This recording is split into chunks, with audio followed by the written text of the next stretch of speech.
YE ticket, get your YE ticket to ride. This is your entertainment ticket.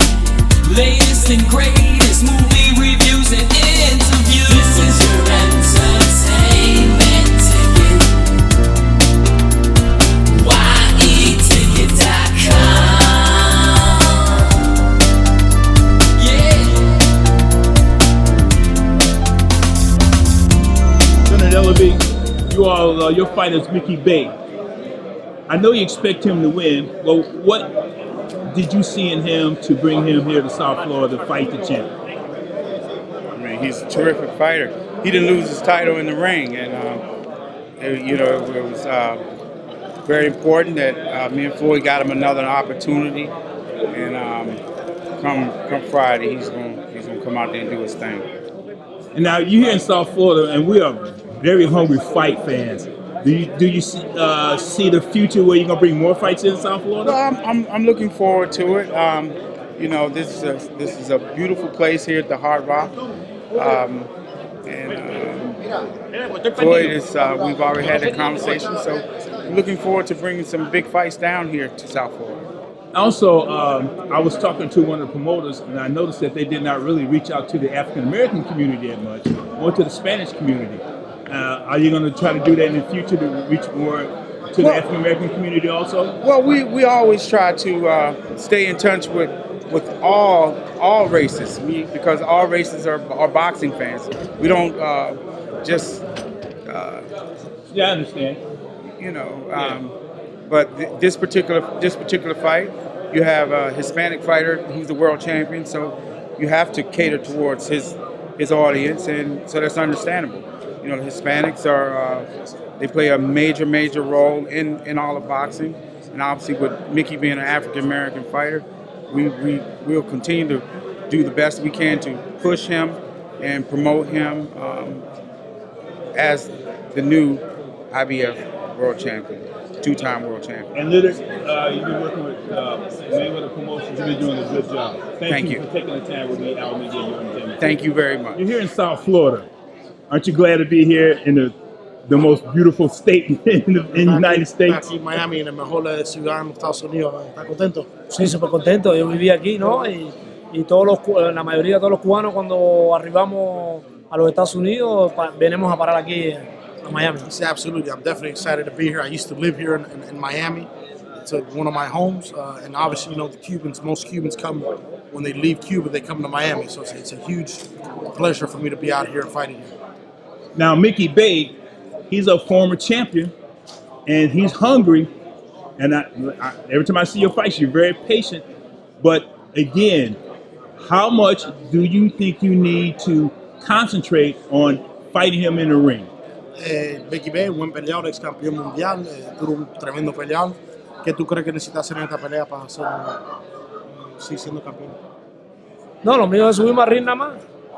Subirme al ring para voy a ser campeón. El problema lo tiene él, yo no. He says, all he's got to do is get in the ring and get to work, He doesn't feel he's got any problems. He thinks Mickey Bey's got the big problems, just being in the ring with him. And he just focused on making him another victim and moving forward. Now, what do you see in Mickey Bey to make you take this fight? ¿Qué tú ves en Mickey Bey y por qué tú crees que cogió esta pelea? No sé, por la tentación de arriesgarse a ganar, a recuperar el título del mundo. Creo que el título del mundo lo motivó a coger esta pelea. Yeah, he says, obviously, it's an opportunity to world titles. It's every fighter's dream to get title shots. So, he thinks that's obviously one of the reasons, and obviously he's getting a good payday by fighting him. So, it's a good opportunity for Mickey Bey. Now, I don't want to go too far in the future. I know you got to concentrate on this fight, but do you want to unify the 135-pound weight division? Dice, obvio que está enfocado en esta pelea, pero todo va bien. Quiere unificar los títulos. ¿Qué quiere hacer? No, lo mío es, quiero hacer historia, ya como lo dijo mi manager aquí. Estamos a make history, haciendo historia. He says, his plan is to make history, and making history is going to be the first three-time, three-division world champion out of Cuba. That's his main focus. Most importantly, we got Mickey Bey on hand, and then after that, we're going to most likely 140. We'll take those titles. Thank you very much. Gracias. Bobby Goldwasser. You're the manager of Rances Barthelemy, Yes, I am. Have the been reigning 135-pound champ. correct.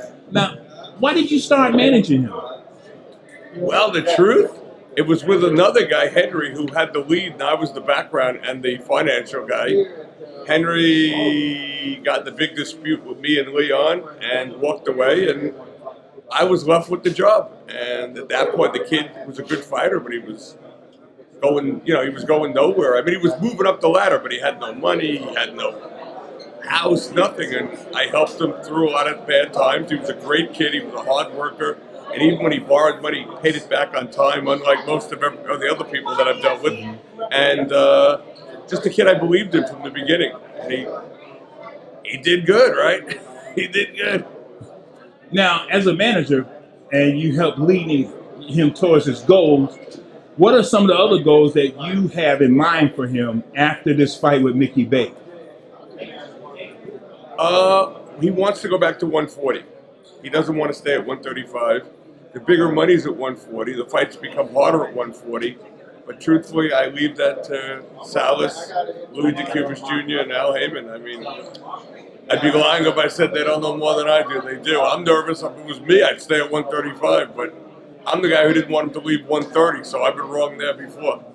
So obviously you're a big fight fan. Now, he's fighting Mickey Bey on Friday. I know you want him to win, but what would be one of his keys to success when he fights Mickey Bey?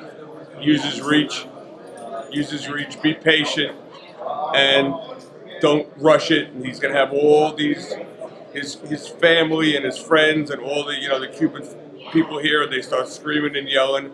And he's got to stick to the game plan. He just can't get caught up in the emotion and the rush and push it and make a mistake. He's trained. Salas is a great trainer, and he's never been more comfortable with anybody than Salas. And he's just got to stick to whatever Salas' game plan is, and it'll be fine. Bobby, thank you for taking time with me. I would give your entertainment ticket. Anytime. First of all, I want to thank y'all for giving me this opportunity. Oh, definitely. Mickey Bey, you're champ twice. They took your title away. You lost it somehow without fighting for it. You got an opportunity right now. So how good do you feel about this opportunity? Oh, great. I always feel great. I'm competitive. I'm competitive, and I love top-notch competition. So I'm ready for Friday. I agree with Leonard. You, Floyd Sr., you should have been, a couple of times trainer of the year. Yeah, man. But I understand that. But you're a very good trainer. These guys are jokes, man, because Freddie, the joke coach Roach, who wouldn't dare to approach. He's a roach blowing smoke with no hope. And man, and what's his name? Email me a picture of what you want. The pack. Easy to email the picture you want and put it on a shirt. That's another story. Well, what did you see in Mickey Bey that you wanted to train him? Because you always got to find something in a fighter and say, hey, I want to make him better. Yeah, well, let me say this right here, that, as soon as I pretty much seen Mickey Bey, he can fight anyway. He can fight anyway. Mickey had a lot of amateur background, and he fought a lot of good guys in tournaments like national tournaments, AAU's tournaments, all the tournaments and stuff like that. So I'm just saying that he knew how to fight anyway before I came along. I added a little more stuff to him, and it's a thing when we come together and we make each other. He makes me a better trainer, I make him a better fighter. See, and Mickey does very good. I mean, I'm just saying, Mickey does very good. If it ain't no playing Mickey, somebody in trouble. Leave that. Now, Mickey, almost same question to you. Now, that's right. Floyd said you can fight, things like that. So why were you attracted to Floyd to train you? For some reason, I always knew since the 90s, my brother pointed him out, who's a fighter too. He always liked him since before Floyd even turned pro. I don't even know how my brother even saw him, but he told me, he said when we turn pro one day, that's gonna be our trainer. So we just start watching him literally since I was a kid, like 15, 16. So my brother came out, later in the teens, and then I made the Olympic team. I caught pneumonia, so I couldn't fight. I took about a year off, and then I came out and started working with him right off the bat. And I learned a whole lot. Like I always tell people, I learned so much that if I wanted to, I think I could be a world-class trainer because how much I learned from him. I soaked it in and I listened. And I feel like if I wanted to, after fighting, I can probably follow in his footsteps from what he taught me. Oh, that's great. Well, I'm glad y'all here in South Florida in my backyard. I want to thank you. Much success on Friday night. You are watching YETicket.com with Al McGee, movie reviews and interviews. This is YETicket.com. YETicket.com, your entertainment ticket. We are your entertainment ticket, that's right.